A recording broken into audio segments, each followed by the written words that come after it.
Assalamualaikum warahmatullahi wabarakatuh. Apa kabar anak-anak Maca? Semoga semuanya dalam keadaan sehat ya. Dan salam Maca. Perkenalkan, nama saya Ibu Irmawati SPD SDGR. Kegiatan sehari-hari mengajar di SD 216 Patiro 1, Desa Terasa, Kecamatan Sinjai Barat. Alamat tempat tinggal saya, tepatnya Dusun Idaman, Desa Aradika, Kecamatan Sinjai Barat, Kabupaten Sinjai. Nah, pembelajaran kita kali ini adalah pembelajaran IPA untuk kelas 6 SD pada tema 1, Selamatkan Makhluk Hidup. Subtema 1, Tumbuhan Sahabatku. Pembelajaran 1. Nah, sebelum pembelajaran dimulai, kita berdoa dulu ya, agar apa yang kita pelajari hari ini bernilai ibadah di sisi Allah Subhanahu wa Ta'ala. Berdoa dimulai.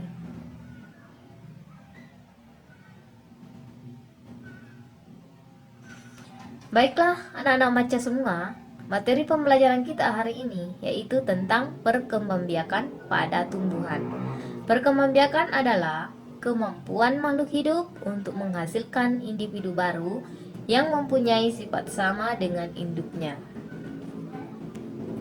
Perkembangbiakan pada tumbuhan dibagi atas dua, yaitu perkembangbiakan secara generatif dan perkembangbiakan secara vegetatif. Perkembangbiakan tumbuhan secara generatif, salah satu ciri makhluk hidup adalah dapat berkembang biak. Berkembang biak berarti menghasilkan keturunan. Tumbuhan juga dapat berkembang biak, salah satunya dengan cara generatif. Perkembangbiakan generatif adalah perkembangbiakan yang terjadi melalui peleburan sel kelamin jantan dan sel kelamin betina. Tumbuhan memiliki alat perkembangbiakan berupa bunga. Pada bunga umumnya terdapat benang sari dan putik. Sel kelamin jantan terdapat pada benang sari, sedangkan sel kelamin betina terdapat pada putik. Durian, mangga, rambutan merupakan contoh tumbuhan yang berkembang biak secara generatif. Seperti kita ketahui bahwa tumbuhan memiliki alat perkembangbiakan berupa bunga. Nah, kita sekarang akan mempelajari bagian-bagian bunga. Yang ditunjukkan berikut ini adalah benang sari. Benang sari meliputi kepala sari dan tangkai sari. Berikutnya ada putik, terdiri dari kepala putik dan tangkai putik. Lalu yang ditunjukkan berikutnya adalah mahkota. Kemudian yang ditunjukkan ini adalah bagian kelopak. Berikutnya bakal biji. Lalu ini adalah dasar bunga. Dan yang terakhir adalah tangkai bunga. Bersama-sama kita ketahui proses terjadinya perkembangbiakan generatif pada tumbuhan. Nah, kita bisa lihat gambar untuk memudahkan kita memahami proses terjadinya perkembangbiakan generatif pada tumbuhan. Yang pertama, dimulai dari terjadinya peristiwa penyerbukan, yaitu serbuk sari jatuh pada kepala putik, lalu bergerak ke kanan. Berikutnya adalah terjadi peristiwa pembuahan, yaitu serbuk sari, sel kelamin jantan melebur dengan sel telur atau sel kelamin betina. Lalu berikutnya adalah pembuahan. Terjadinya pembuahan ini akan menghasilkan zigot. Zigot tumbuh yang merupakan hasil pembuahan akan tumbuh menjadi embrio atau tunas-tunas tumbuhan di dalam biji. Biji berada dalam buah. Biji yang ditanam akan tumbuh menjadi tumbuhan baru. Tumbuhan baru akan tumbuh menjadi tumbuhan dewasa. Tumbuhan dewasa berbunga dan menghasilkan biji kembali.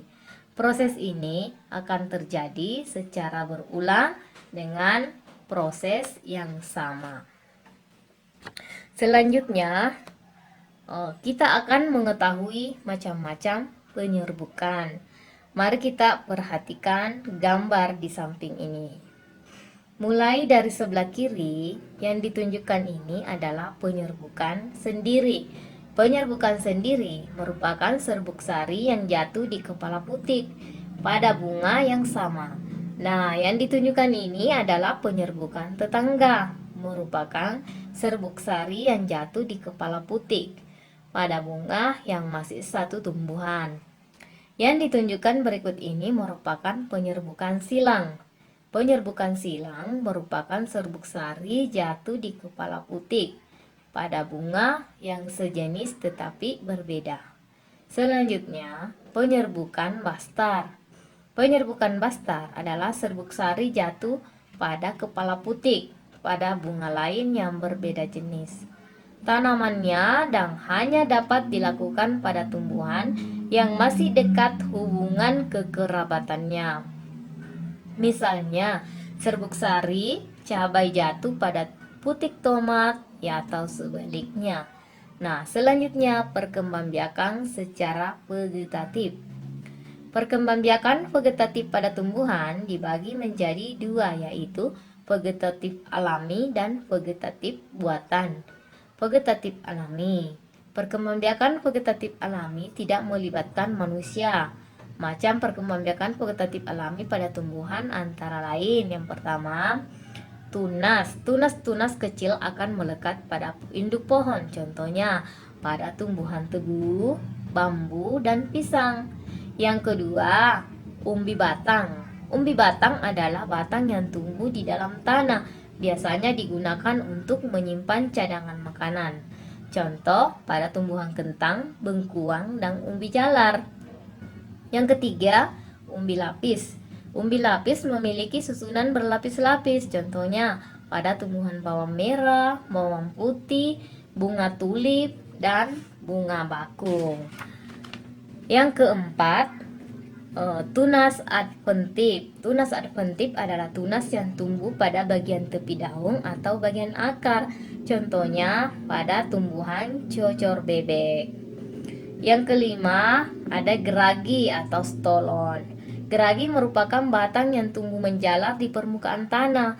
Contoh pada tumbuhan stroberi, arbei, antanan, rumput teki, dan pegagang. Yang keenam, ada namanya akar tinggal atau rizoma. Akar tinggal merupakan batang yang tumbuh mendatar di bawah permukaan tanah. Bentuknya mirip akar tetapi berbuku-buku seperti batang. Contoh pada tumbuhan jahe, kunyit, kencur, temulawak, dan lengkuas.